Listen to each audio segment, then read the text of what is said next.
Guys, di na tayo aabot sa Japan visa application. So quick update lang, grabe po kasi yung influx or surge ng mga gustong mag-Japan. So as of today, I called my agency. So yung ina-accept na lang ng embassy ng mga applicants ay yung may flight ng first week of April and beyond. Nakapag-book na tayo ng flight for April 3, pero hindi na natin ito magamit. Kailangan na nating i-rebook yung flight natin. Kasi may trip ako abroad ng February to March. So di na talaga kaya. Di ko kayang i-risk yung passport ko na isubmit sa embassy or sa agency.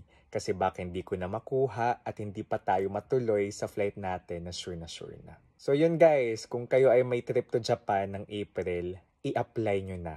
Like today. Kasi baka hindi kayo umabot.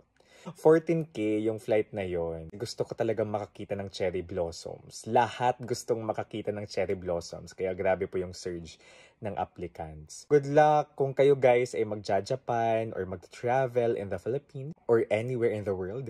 You can book your activities, hotel, SIM card, transportation, mga Shinkansen, ganyan. Via Klook and just may promo code DIVGINOKLOOK para maka-discount kayo. Okay?